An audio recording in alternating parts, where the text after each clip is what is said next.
Bonjour et bienvenue, voici notre tour d'horizon économique, géopolitique et boursier. Nous sommes le vendredi 11 septembre.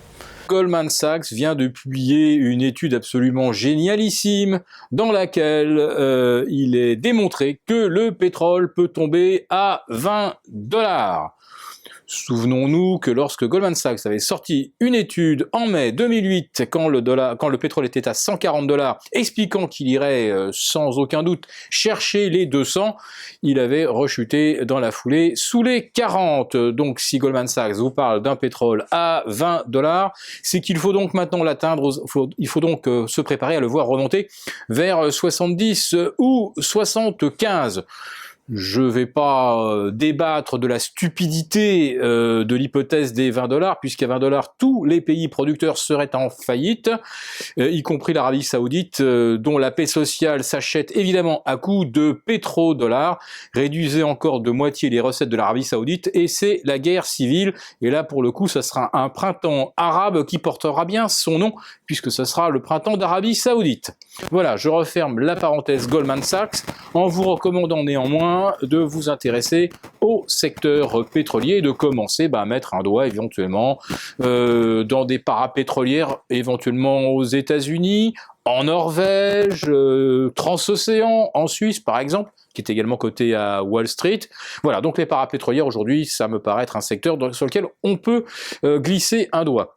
Ce serait même un investissement contrariant, parce que vous avez vu le scénario de la semaine sur les marchés financiers, c'est pas brillant, et on n'est même pas certain ce soir que le CAC 40 termine la semaine sur un gain. On est actuellement en baisse d'environ 1% à mi-séance, on avait perdu 1,5 la veille, on n'est pas très loin du retour à la case départ. Alors, comment expliquer que les acheteurs se fassent contrer systématiquement et puis assez méchamment? Eh bien tout simplement parce que les très très grosses mains, elles vendent massivement. Elles avaient commencé en juin, nous vous l'avions expliqué. Les ventes d'ailleurs ont été globales, hein. Ça a vendu à Wall Street en Europe et ça a beaucoup vendu également au Japon. Ça recommençait donc à la mi-août, avant que l'on apprenne ou que l'on découvre le ralentissement chinois. Ça va probablement continuer, à moins qu'il n'y ait un petit répit grâce à la Fed qui pourrait maintenir sa politique monétaire inchangée, ce qui serait, à mon avis, d'abord un aveu d'influençabilité, hein. Le marché, le ransomware se veulent que les taux restent à zéro, on veut que le ball de punch reste en plein milieu de la salle des transactions à Wall Street. On ne veut pas de hausse de taux, mais on voit que la Fed, à ce moment-là, n'a pas de calendrier, navigue à vue, n'a plus de cap, en fait, et on ne sait même pas si, finalement, une hausse de taux pourrait ou non avoir lieu, car on continue, de l'autre côté, d'estimer qu'il va falloir en repasser par un quantitative easing aux États-Unis pour relancer la machine. Et puis il y a un autre souci, là ça pourrait éventuellement plomber Wall Street, c'est qu'on est de nouveau rentré dans ces débats, dans cette guerre de position entre démocrates et républicains aux États-Unis. On parle à nouveau du shutdown, c'est-à-dire que les États-Unis ont atteint le plafond de leur dette, et si on ne l'étend pas, on ne peut plus payer les fonctionnaires, et voilà.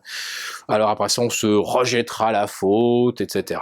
On parlera de l'obstination de Monsieur Obama, on parlera de l'attitude suicidaire du Tea Party, des républicains, de la frange dure. Mais bon, tout ça fait que pour Wall Street, ça sera un nouveau facteur d'incertitude. Alors s'il y a shutdown, effectivement, là, je suis prêt à vous parier qu'il n'y aura pas de hausse des taux, parce que là, on ne peut pas ajouter du trouble au trouble. Mais ça voudra dire aussi qu'on ne peut pas relever les taux aux États-Unis, et que donc on est condamné à utiliser la planche à billets indéfiniment, à détruire la devise, donc théoriquement à faire monter l'or. Voilà, donc matière première, or. Il se peut qu'on ait absolument tout faux, naturellement, que les actions se mettent à remonter brutalement, mais à mon avis, à voir dont les grosses mains se débarrassent du papier chaque fois qu'il y a une petite hausse qui se dessine, on est bien dans un marché baissier, mais évidemment on va vous expliquer que c'est la meilleure opportunité d'achat depuis le 1er janvier.